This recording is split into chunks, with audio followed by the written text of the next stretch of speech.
आज हम बात करने वाले अर्धायुकाल। बेसिकली अभिक्रिया का अर्धायुकाल क्या होता है ना। जैसे कि अर्धायुकाल का मतलब समझते हैं। जैसे कि आपकी एक अभिक्रिया हो रही है A+B, हमें दे रहा है आपका C+D। ये क्या है, कोई आपकी अभिक्रिया है और ये अभिक्रिया 100 मिनट में पूरी होती है। कितने मिनट में पूरी होती है?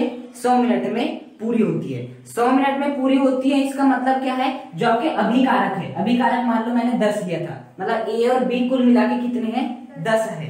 तो 100 मिनट बाद जो ये है वो क्या हो जाते हैं, पूरी तरह शून्य हो जाती है, और ये क्या हो जाते हैं, जो पहले शून्य थे वो पूरी तरह से कितने हो जाते हैं, 10 हो जाते हैं।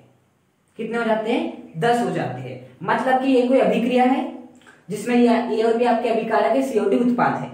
अब मैंने स्टार्ट किया तो प्रारंभ में 10 थे और ये आपके 0 थे, लेकिन 100 मिनट बाद ये पूरी तरह से 0 हो गए, मतलब पूरी तरह से खत्म हो गए और उत्पाद पूरी तरह से निर्मित हो गया और 100 मिनट में अभिक्रिया पूर्ण हो गई, हमें उत्पाद प्राप्त हो गए। हाँ, तो अर्धायुकाल क्या कहलाता है? अर्धायुकाल वह समय होता है, अर्धायुकाल वह समय होता है जिसमें अभिकारक की सांद्रता उसकी प्रारंभिक सांद्रता के आधी रह जाती है। मतलब कि बताओ 10 का आधा क्या होता है? 5। 10 का आधा क्या होता है? 5 होता है।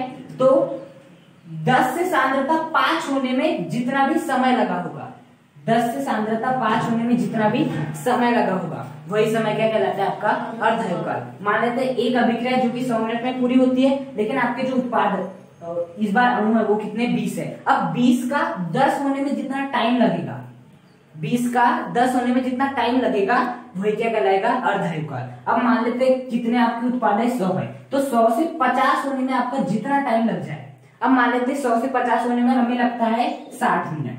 कितना लगता है? 60 मिनट। तो 60 मिनट क्या हो जाएगा? हमारा अर्धायुकाल हो जाएगा। अर्धायुकाल का मतलब ये नहीं कि 100 मिनट को हमें आधे करना है, बस जिसमें आपके अभिकारक की सांद्रता इसकी प्रारंभिक सांद्रता के आधी रह जाती है, वह समय जिसमें अभिकारक की सांद्रता मतलब ये वाली प्रारंभिक सांद्रता के आधी रह जाती है, क्या कहलाता है? अभिक्रिया का अर्धायुकाल। मतलब अभिक्रिया का अर्धायुकाल वह समय है जिसमें अभिकारक की सांद्रता 50 प्रारंभिक सांद्रता के आधी रह जाती है। तो ये जो समय है वही क्या कहलाता है? अभिक्रिया का अर्धायुकाल कहलाता है। इसे बेसिकली देखो, अर्धायुकाल एक प्रकार से क्या है? समय है, लेकिन कौन सा समय? जब अभिकारक की सांद्रता आधी रह जाती है ना। तो इसे हम प्रदर्शित करते T1/2 से। किससे प्रदर्शित करते? T1/2। मतलब अर्धायुकाल को किससे प्रदर्शित किया जाता है? T1/2 से प्रदर्शित किया जाता है। और ये क्या होता है? वह समय जिसमें अभिकारक की सांद्रता प्रारंभिक सांद्रता के आधी रह जाती है ना। प्रारंभिक सांद्रता कितनी थी? 100। 60 मिनट बाद इसकी सांद्रता 50 हो गई, मतलब आधी हो गई, तो वो समय क्या कहलाएगा? हमारा अर्धायुकाल कहलाएगा। जैसे इस अभिक्रिया के लिए अर्धायुकाल क्या आपका 60 मिनट है। आए समझ में? ये आपका T1/2 इससे प्रदर्शित करते हैं। अब यहाँ पे थोड़ी सी बात देखना, हमें क्या करना रहता है? बेसिकली हमने शून्य कोटि की अभिक्रिया पढ़े थे और प्रथम कोटि की अभिक्रिया पढ़े थे, है ना। तो शून्य कोटि की अभिक्रिया के लिए हमें अर्धायुकाल की गणना करनी होती है और प्रथम कोटि की अभिक्रिया के लिए अर्धायुकाल की गणना करनी होती है। अब यदि आप शून्य कोटि की अभिक्रिया के लिए अर्धायुकाल की गणना करोगे तो उसके लिए हमें शून्य कोटि की अभिक्रिया के लिए जो समाकलित वेग समीकरण रहता है उसे मालूम होना, और हमने प्रथम कोटि की अभिक्रिया के लिए यदि हम अर्धायुकाल की गणना करना चाहते हैं तो प्रथम कोटि की अभिक्रिया के लिए जो समाकलित वेग समीकरण आया था उसे हमें याद होना चाहिए। तो अब हम बात करेंगे शून्य कोटि की अभिक्रिया के लिए अर्धायुकाल की। हाँ, तो देखो शून्य कोटि की अभिक्रिया के लिए यदि आपको अर्धायुकाल का फॉर्मूला निकालना है तो उसके लिए आपको क्या करना पड़ेगा? शून्य कोटि की अभिक्रिया का जो समाकलित वेग समीकरण है वो याद होना। तो देखो शून्य कोटि की अभिक्रिया का जो समाकलित वेग समीकरण होता है वो कितना होता है आपका? RT। शून्य कोटि की अभिक्रिया का जो समाकलित वेग समीकरण होता है वो कितना होता है? RT = -KT + R0। ये होता है आपकी शून्य कोटि की अभिक्रिया का समाकलित वेग समीकरण। RT अर्थात T समय पश्चात सांद्रता की वेग नियता, T होता है समय, T क्या होता है? समय, R0 क्या होता है? प्रारंभिक सांद्रता। ये होता है समाकलित वेग समीकरण। अब बेसिकली मुझे किसकी गणना करनी है? अर्धायुकाल की। और ये क्या है? आपका पूरा समय है। ये क्या आपका पूरा समय है? मुझे गणना करनी है अर्धायुकाल की। मतलब मुझे T के स्थान पे क्या लिखना होगा? T1/2 लिखना होगा। क्या लिखना पड़ेगा? इस T के स्थान पे T1/2 लिखना होगा। साथ ही साथ और एक बात का ध्यान देना, बताओ अर्धायुकाल में क्या होता है? मतलब जब टाइम आपका T से T1/2 हो जाता है तब जो रहती प्रारंभिक सांद्रता अभिकारक की जो सांद्रता होती है वो प्रारंभिक सांद्रता के क्या हो जाती है, आधी हो जाती है। मतलब ऐसा मैं बोल सकता हूं कि आपका जब टाइम t1/2 होता है तब r0 क्या हो जाता है, आपका 2 हो जाता है। r0 क्या हो जाता है, 2 हो जाता है। मतलब जो आपकी rt की वैल्यू है वो कितनी हो जाती है, r0/2 हो जाती है। आए समझ में। देखो हमें बेसिकली अर्धयोकाल की गणना करनी है, मतलब कि शून्य कोटि के अभिक्रिया में जो टाइम t आ रहा है ना, इस टाइम t के स्थान पे मुझे t1/2 रखना है पहली बात तो, और इस t1/2 की वैल्यू निकालना है। अब देखो जब मैं टाइम को t बराबर से t1/2 रखूंगा, तब बताओ जब मैं टाइम को t से टाइम 1/2 रख दूंगा तो जो अभिकारक की जो सांद्रता होगी, मतलब RT होगी, जो अभिकारक की सांद्रता होगी RT होगी, वो प्रारंभिक सांद्रता जो कि कितनी है, R0 है, उसके क्या हो जाएगी, आधी हो जाएगी। इसलिए मैं क्या करूंगा, इस RT के स्थान पे R0/2 रखूंगा और इस T के स्थान पे T1/2। प्रथम कोटि का अभिक्रिया के लिए बस आपको यही करना है और यही करना है, बाकी कुछ भी समग्र विवेक समीकरण ज्ञात होना और RT के स्थान पे R0/2 और T के स्थान पे T1/2। इसका कारण क्या है, क्योंकि अर्धआयुकाल में जो अभिकारक की सांद्रता रहती है प्रारंभिक सांद्रता के आधी रह जाती है, इसलिए RT के स्थान पे R0/2 और T के स्थान पे T1/2 रखते हैं। RT के स्थान पे क्या रखेंगे, R0/2 is equal to minus का KT, सॉरी T के स्थान पे क्या रखेंगे, T1/2। उसके बाद R0 जैसा का वैसा।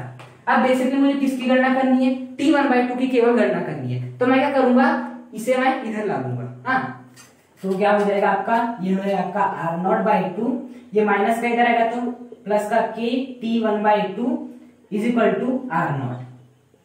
माइनस का KT को इधर लाया मैंने, ये जो आपका R0 है वो जैसे का वैसा बना रहेगा।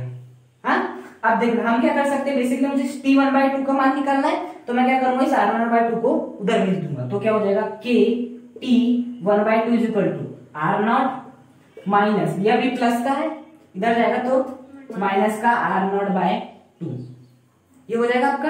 अब क्या करेंगे, हम इसे सॉल्व कर लेते हैं। हाँ तो देखो क्या हो जाएगा आपका K T1/2 is equal to, देखो इसके नीचे कुछ नहीं बता, क्या है, 1 है, 2 और 1 का एलसीएम 2, तो यहाँ पर क्या आ जाएगा, 2 आ जाएगा। अब 1 का भाग 2 में 2 आएगा, 2 का इंटू कर दो इस R0 से, तो कितना आएगा, 2R0 आएगा। फिर लगाएंगे माइनस, अब करो इस 2 का भाग दो इस 2 में, 1 आएगा, 1 का इंटू करो इस R0 में, कितना आ जाएगा आपका R0।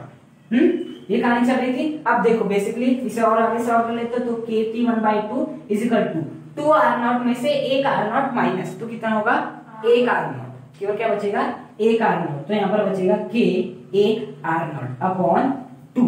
कैसे, जैसे 2x में से x घटाते हैं तो कितना आता है, x आता है, वैसे 2x x के स्थान पे ये है, जब 2R0 में से R0 घटाएंगे तो कितना आएगा, 1 R0, जिसे R0 भी लिख सकते हैं। तो देखो बेसिकली मुझे T1/2 की वैल्यू निकालनी है, तो K किसमें भी गुणा में, इस साइड में जाएगा तो किसमें आ जाएगा, भाग में, तो K को हटा के मैं लगा देता हूँ, ये नीचे लगा देता हूँ। तो यहाँ से जो T1/2 का जो फॉर्मूला बना है वो कितना बना है आपका, R0/2 के बना है। इसका मतलब क्या है, जो शून्य कोटि की अभिक्रिया का जब हम अर्धआयुकाल देखते हैं तो देखो क्या क्या है, पहली बात तो आपकी प्रारंभिक सांद्रता आ रही है, और क्या है आपका वेग नियतांक K आ रहा है। तो क्वेश्चन में एग्जाम में ये भी पूछता है कभी कभी, पहला क्वेश्चन क्या पूछ सकता है कि शून्य कोटि की अभिक्रिया के लिए अर्धआयुकाल का व्यंजक स्थापित कीजिए, तो आपको इतना करना है। दूसरा क्वेश्चन वो क्या पूछता है कि सिद्ध कीजिए कि शून्य कोटि की अभिक्रिया का जो अर्धआयुकाल रहता है वो अभिक्रिया में जो अभिकारक की प्रारंभिक सांद्रता होती है इसके क्या होता है, समानुपाती होता है।